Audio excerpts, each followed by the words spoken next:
¿Es posible un diálogo nacional y son estos precisamente los temas que deben ser abordados y que tienen reales posibilidades de ser tratados con el alcance de grandes coincidencias nacionales? Es el interrogante que planteamos a nuestro invitado en esta mañana, Napoleón Saltos. Buen día, gracias por estar aquí. Muy buen día. Estamos viendo que el diálogo se va posponiendo. El primer aspecto es sobre qué se va a dialogar, cuáles son los temas. Creo que estamos viendo una actitud coyunturalista, vamos de tema en tema, vamos de un acontecimiento a otro, cuando el país está llegando a un momento de inflexión, a un momento en que los diversos problemas entran en cuestionamiento. Tenemos un proceso de crisis económica que no es superada, pero ese tema no entra en la atención del gobierno. Tenemos un problema... Sin embargo, si me permite, al tratar gobernabilidad e institucionalidad, de suyo hay que hablar del tema de la economía, de la gestión y del impacto de la crisis. El tema de la economía tiene que ser abordado directamente porque hoy tenemos una situación de estancamiento económico y las fórmulas que se están llevando son fórmulas que ya en otros países no han tenido rendimiento. Podemos mirarnos en el espejo de Argentina. El camino que ahora se ha elegido aquí en el Ecuador, esta política de austeridad, este programa en donde se pone el peso en la flexibilización laboral, el peso en las privatizaciones, el peso en la deuda externa, está fracasando en Argentina. ¿Pero qué alternativa hay? Entonces, precisamente eso es lo que tenemos que plantear. ¿Queremos un diálogo? Vamos a los temas de fondo. Si hay una crisis económica, yo lo que estoy viendo es que caminamos a una profundización de la crisis económica. No solo por el anuncio de que hay un estancamiento para este año, que el propio Fondo Monetario lo ha anunciado, sino porque los caminos que se han elegido no generan una reactivación productiva. Entonces vamos a un tema de fondo. ¿Cómo enfrentamos la crisis económica?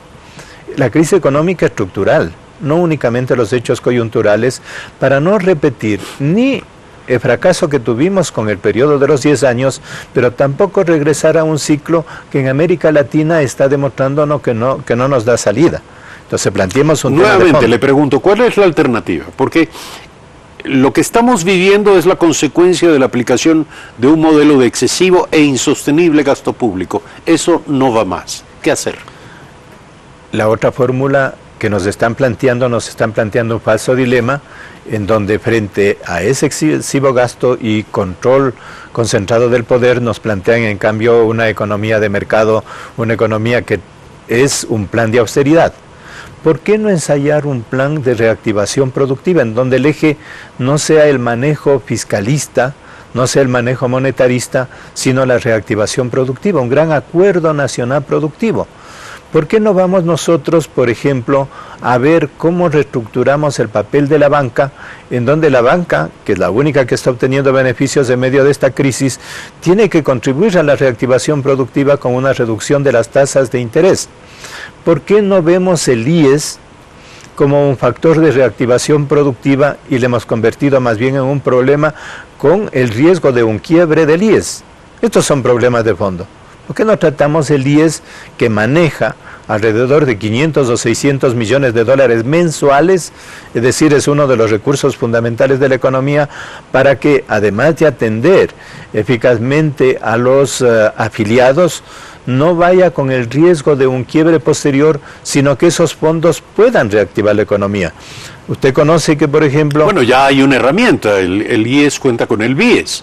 Es una herramienta financiera de gran alcance que multiplica el acceso al crédito, que permite la adquisición de vivienda, que a su vez es una industria generadora de empleo, en fin. Todo esto ya se está haciendo. Lo que vive el IES en este momento es más bien consecuencia de la decisión de no entregarle el 40% de los aportes patronales del Estado durante 2 años. El IES vive el problema de los efectos de esos 10 años en donde precisamente se le presionó al IES con una serie de tareas de sobrecarga en salud, sin entregarle fondos, etcétera, pero es el propio esquema. El IES tiene que ser regentado por los propios afiliados, por los dueños de los fondos. No puede convertirse en la caja chica del Estado. Entonces vamos a dialogar por una reestructura de la directiva del IES, del Consejo Directivo del IES, porque mientras tenga el esquema actual, en donde el Estado y los empresarios tienen una alianza para dirigir el IES y llevarle al punto en que nos han llevado, entonces tenemos que cambiar la propia dirección del IES. Yo creo que estos son temas de fondo, como digo, en el aspecto económico. Seguridad social será, de hecho, uno de los temas incluidos en la agenda del diálogo nacional, tal como lo ha anunciado el vicepresidente de la República. Usted mencionaba antes de iniciar el diálogo que, sin embargo, no se habla del tema de la corrupción, tema del que se habla cotidianamente. Pero, ¿qué hay que discutir sobre eso? Uno de los problemas más graves que hay en el país es una crisis ética que ha llevado a una falta de credibilidad en la institucionalidad. Ahorita tenemos los puntos más bajos de credibilidad para el Ejecutivo, pero también para el Legislativo y en general para la justicia. ¿Cuál es la raíz? El tema ético, el tema de la corrupción. Yo creo que esa es la deuda mayor en estos 2 años, porque a pesar de que ha habido una serie de denuncias, alrededor de 200 denuncias, no es solo responsabilidad del Ejecutivo, aquí está en juego también qué hace la justicia, aquí está en juego un punto de resumen de todo este proceso de cambio que se ha dado con el Consejo Transitorio, que es la Fiscalía.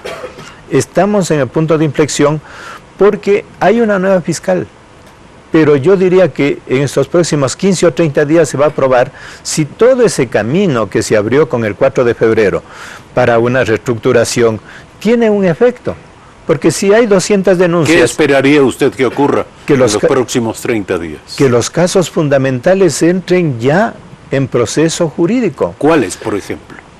Por ejemplo, vamos a poner, tenemos acá Petrochina, tenemos el caso de la refinería del Pacífico, la refinería de Esmeraldas, tenemos el tema Singue, tenemos el tema de Pozorja, tenemos el tema de Odebrecht. El caso de Odebrecht es un caso... Si comparamos a nivel de América Latina, acabamos de pasar un problema bastante fuerte en Perú, porque ha habido una decisión de enfrentar el tema de Odebrecht. Aquí en el Ecuador, excepto un juicio más o menos parcial que hay una acusación contra Glass, no hay absolutamente nada más, no se ha recuperado un fondo. Entonces, si es que la fiscal... Yo diría ahí se resume todo el proceso que ha vivido el Consejo de Participación Ciudadana, porque en la Fiscalía hay una concentración de capacidad de decisión para abrir este proceso. Hasta ahora los casos están represados, hay suficientes pruebas. En cada uno de los casos, el caso Singue es un caso fundamental porque esa fue la puerta que abrió todo el cauce posterior de la constitución de una red de corrupción, porque no es el problema de uno o dos, es un problema de una red, de la conformación de un método, de la conformación incluso de un sistema de leyes.